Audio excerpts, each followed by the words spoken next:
కేసీఆర్ గారు మొన్న దిగిపోయే నాటికి 95% పనులు పాలమూరు రంగారెడ్డిలో అయిపోయినాయి.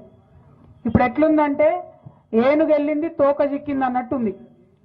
మరి కేసీఆర్ గారు దిగంగానే పాలమూరు బిడ్డను నేను, పాలమూరు పులి బిడ్డను అని చెప్పుకునేటటువంటి రేవంత్ రెడ్డి గారు పదవి ఎక్కిండ్రు.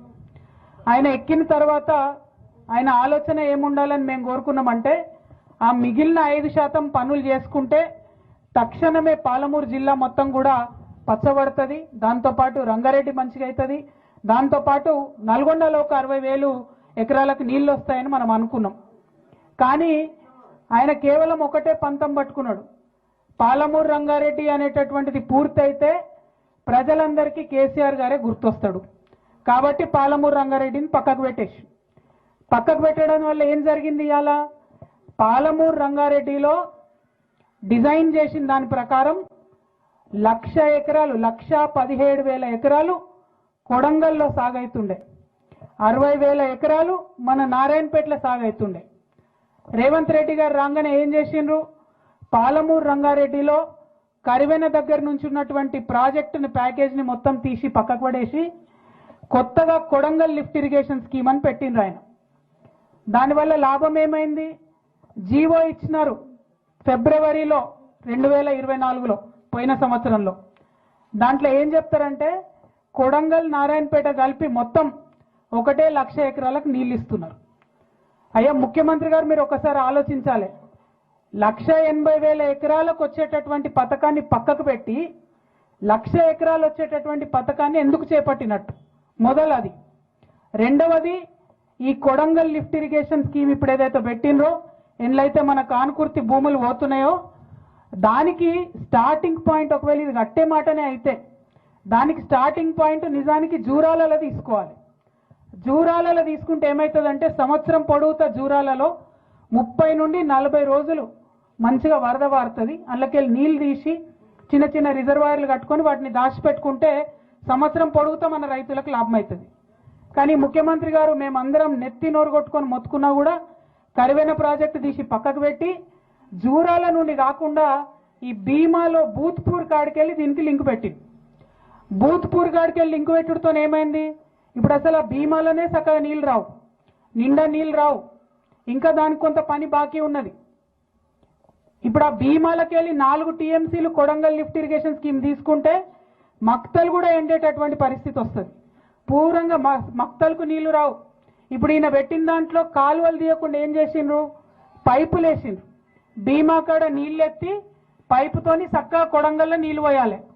మధ్యలో ఉన్న నారాయణపేట పోతుంది, దామర్గిద్ద పోతుంది, ఊట్కూరు పోతుంది, ఎవరికి ఒక సుక్క కూడా నీళ్ళు వచ్చేటటువంటి పరిస్థితి లేదు. కేసీఆర్ గారు కాళేశ్వరంలో కూడా పైప్తో ఇరిగేషన్ చేసిండ్రు. మా నిజామాబాద్ జిల్లాలో కూడా ఆ ప్యాకేజ్ ఉన్నది. మల్లన్న సాగర్ నుంచి హైదరాబాద్కు నీళ్లు తీసుకొచ్చేటటువంటి ప్రాజెక్టులో కూడా మొత్తం తొవ్వంటి అన్ని ఊర్లకు నీళ్ళు ఇచ్చేటట్టు ఆనాడు కేసీఆర్ గారు ప్రయత్నం చేసిండ్రు. ఇప్పుడు రేవంత్ రెడ్డి గారేమో పైప్లో నీళ్లు తీసుకుపోతాం కానీ మధ్యలో ఎవరికి నీళ్ళు ఇవ్వమని చెప్తున్నారు.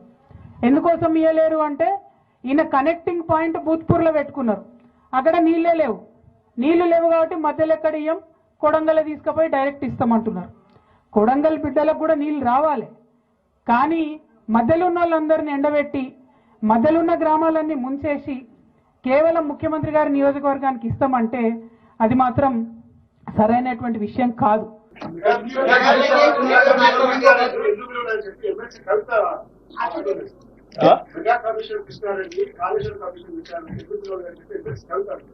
మరి వాళ్ళ ఫాదర్ని అడగాలి. ఎందుకనంటే ఎవరికి ఏం మర్చి పెట్టిండో వాళ్ళ ఫాదర్కి తెలుసు కదా. లేకపోతే వారే వెళ్ళి ఘోష్ గారికి నివేదిక ఇచ్చేది ఉండే, ఇంకో ఇందులో మా ఫాదర్తో వీళ్ళందరూ కుమ్ముక్కై ఉన్నారు, మా బావ హరీష్ రావు గారు వీళ్ళతో కమిషన్లు పొందిండు, వీళ్ళందరూ తోడు దొంగలు గూడు పుటాన్ని చేసిందని కవిత గారు ఘోష్ కమిటీకి ఒక కంప్లైంట్ ఇచ్చిన ఉంటే ఖచ్చితంగా పిలిచి ఉండేవాళ్ళు. ఇప్పుడు కమిషన్ నివేదిక ఇచ్చిన తర్వాత ఎవరిని ప్రశ్నిస్తుంది? ఒకవేళ ఘోష్ గారిని ప్రశ్నించాలంటే వారు కలకత్తాలో ఉంటారు, కవిత గారు కలకత్తాకి వెళ్ళి ప్రశ్నలు వేయవచ్చు.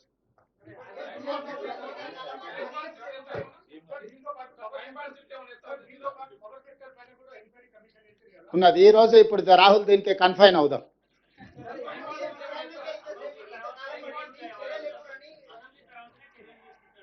అసెంబ్లీలో చర్చలు చేసిన తర్వాత చర్చల సారాంశం ప్రకారం భవిష్యత్ కార్యాచరణ ఉంటుంది.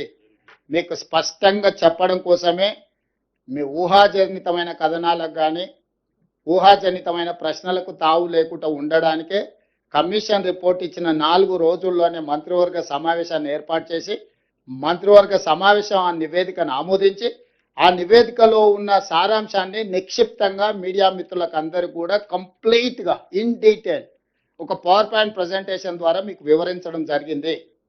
దీంట్లో ఎలాంటి శశభిషలకు తావు లేదు. నివేదిక సారాంశాన్ని సూచనల్ని తప్పకుండా ఈ ప్రభుత్వం పాటిస్తుంది. దానికి ఒక అప్రోప్రియేట్ సిస్టమ్ని అడాప్ట్ చేసుకోదలుచుకున్నాం. మేము రాజకీయ కక్షాపూరితమైన చర్యలు చేపట్టినట్టు లేకపోతే ఎవరి మీదనో వ్యక్తిగతంగా ద్వేషంతో నిర్ణయాలు తీసుకున్నట్టు ఏమాత్రం చర్చలకు తాపు ఇవ్వకుండా ఈ ప్రభుత్వము పారదర్శకంగా పనిచేయాలనుకుంటుంది. కాబట్టి ఈరోజు అన్ని వివరాలను మీ ముందు పెట్టడం జరిగింది. ఎవరది? అవునా, న్యాచురల్ కదా, వాళ్ళు అదే విధంగా మాట్లాడతారు కదా, వేరే రకంగా ఎందుకు మాట్లాడతారు? ఒకవేళ అదే అయితే ఆ కమిషన్ ముందుకు వెళ్ళి వాళ్ళు ఎందుకు సమాచారం ఇచ్చిండ్రు, వాళ్ళు ఎందుకు వాదనలు వినిపించిండ్రు? తమకు అనుకూలంగా ఉంటే ఒక రకంగా, తమ తప్పులను ప్రశ్నిస్తే ఇంకొక రకంగా మాట్లాడడం అనేది మొదటి నుంచి వాళ్ళకున్న అలవాటు. ఈరోజు మేము కమిషన్ని వాళ్ళు తప్పుపడుతుండ్రు. ఇంతకుముందు బట్టి విక్రమార్క గారు స్పష్టంగా చెప్పారు, ఇది ఒక రాజకీయ పార్టీ నివేదికను, రాష్ట్ర ప్రభుత్వ నివేదిక కాదు. Independent judicial enquiry report headed by Pinaki Chandra Ghosh, imminent personality. He headed as a Supreme Court judge, Lokpal chairperson. ఇలాంటి ప్రధానమైన బాధ్యతలు నిర్వహించిన వ్యక్తి 16 నెలలు అందరికి అవకాశం ఇచ్చి వాళ్ళు చెప్పుకోవడానికి అందరికీ సమానమైన అవకాశాలు కల్పించి ఈరోజు నివేదిక ఇచ్చిండు. కాబట్టి ఆ నివేదిక మీద ఇంకా ఎవరు ఏ రకంగా మాట్లాడతారు, ఏ రకంగా విశ్లేషణ ఇస్తారు అనేది వాళ్ళ విజ్ఞతకే నేను వదిలేస్తున్నా. అందుకే ఈ 665 పేజీల నివేదికను తొందరలోనే శాసనసభ శాసన మండలి సమావేశాలను ఏర్పాటు చేసి అక్కడ ఈ నివేదికను ప్రవేశపెట్టి అందరి అభిప్రాయాలు పరిగణలోకి తీసుకున్న తర్వాత భవిష్యత్ కార్యాచరణను కమిషన్ సూచించిన సూచనలను అమలు చేయడానికి ప్రభుత్వం ముందుకు వెళ్తుంది.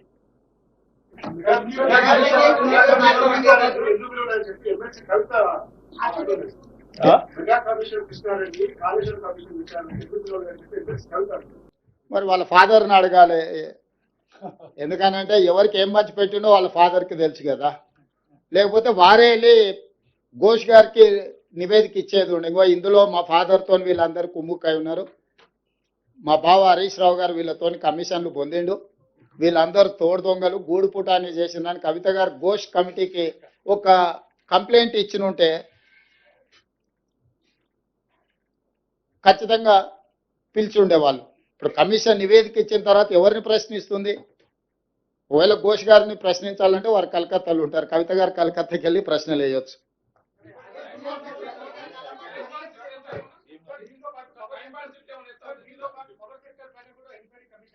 ఉన్నది ఈ రోజు. ఇప్పుడు రాహుల్ దీనికి కన్ఫైన్ అవుదాం.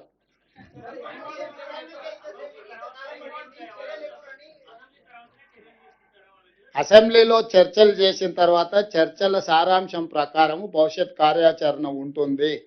మీకు స్పష్టంగా చెప్పడం కోసమే మీ ఊహాజనితమైన కథనాలకు కానీ ఊహాజనితమైన ప్రశ్నలకు తావు లేకుండా ఉండడానికే కమిషన్ రిపోర్ట్ ఇచ్చిన 4 రోజుల్లోనే మంత్రివర్గ సమావేశాన్ని ఏర్పాటు చేసి మంత్రివర్గ సమావేశం ఆ నివేదికను ఆమోదించి ఆ నివేదికలో ఉన్న సారాంశాన్ని నిక్షిప్తంగా మీడియా మిత్రులకు అందరికీ కూడా కంప్లీట్గా ఇన్ డీటెయిల్ ఒక పవర్ పాయింట్ ప్రజెంటేషన్ ద్వారా మీకు వివరించడం జరిగింది. దీంట్లో ఎలాంటి శశభిషలకు తావు లేదు. నివేదిక సారాంశాన్ని సూచనల్ని తప్పకుండా ఈ ప్రభుత్వం పాటిస్తుంది. దానికి ఒక అప్రోప్రియేట్ సిస్టమ్ని అడాప్ట్ చేసుకోదలుచుకున్నాం.